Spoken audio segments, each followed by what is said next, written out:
Hi, I'm Natasha Devon, and I am the author of this book.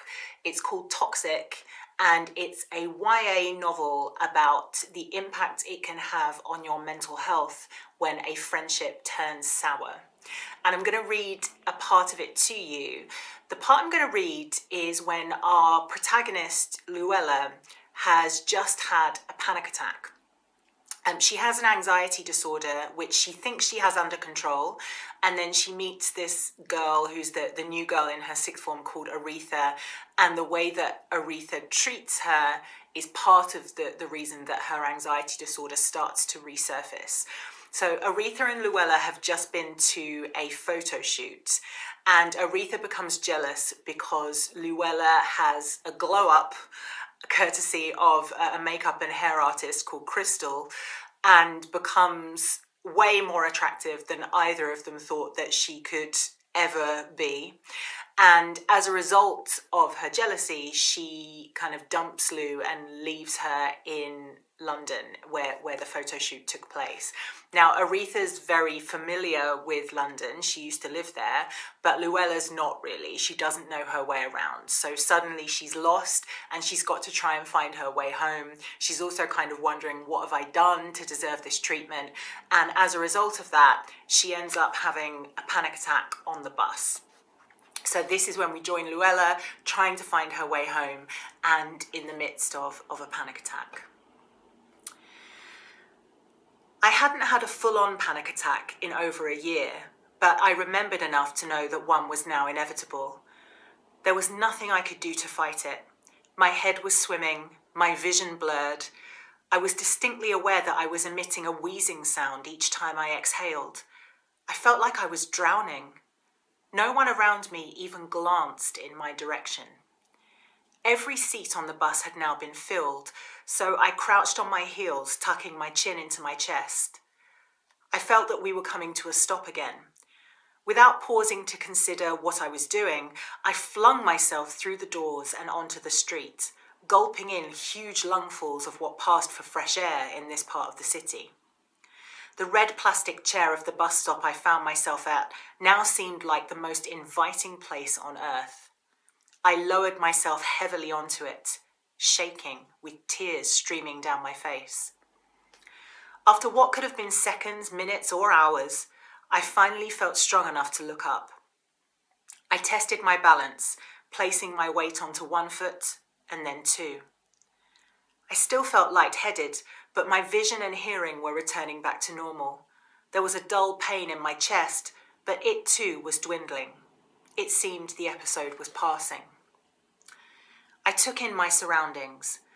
I was at a busy intersection, cars crawling along at a snail's pace in 4 distinct directions. Ahead of me I could see rows of restaurants and bars, all heaving with Saturday night revellers. They spilled out onto the pavement to smoke cigarettes or move on to their next destination, letting out blasts of music with thumping bass lines as they did.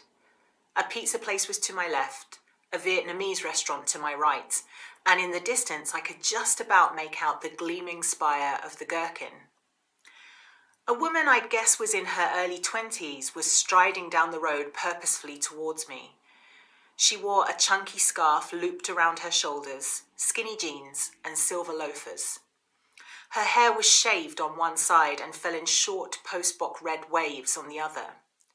She stopped when she saw me. "Are you okay, lovely?" she asked, in a kind of posh, nasal drawl I confess I had not previously associated with the East End. Something about the way she spoke reminded me of home. "I'm lost," I confessed. "I'm trying to get home to Surrey." "Which station do you need?" she asked. "Is it Waterloo?" I nodded. "Ah, brilliant," she exclaimed, as though this was the best news ever. "Then you're on the right road. Just look out for the 243 coming from that direction." She pointed the opposite way to the Gherkin. "It'll take you all the way there. Takes about half an hour, depending on traffic. You're in Dalston, by the way." I have never been more grateful to anyone in my whole entire life. I exhaled properly for the first time in hours, feeling my shoulders sink. Thank you so much, I said, feeling the urge to hug her, but some greater instinct telling me that would be disproportionate and strange. Hey, she smiled. It's not a problem. You okay now? I nodded again, returning her grin. You take care of yourself. She touched my arm briefly but kindly before turning on her heel and continuing to take long strides towards whatever the night had in store for her. It was only after she became a tiny dot in the distance that I saw my reflection in the glass of the bus stop and realised what I looked like, my clothes inappropriate for the now cold evening, and what was once mascara in long black rivulets snaking down my face. What felt like eons later, I collapsed into my bed, hardly able to believe I'd made it.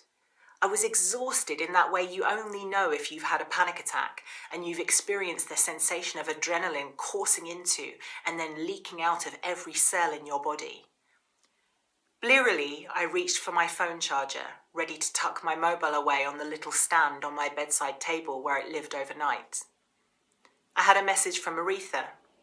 Hey babe, you home okay? Smiley face, kiss kiss.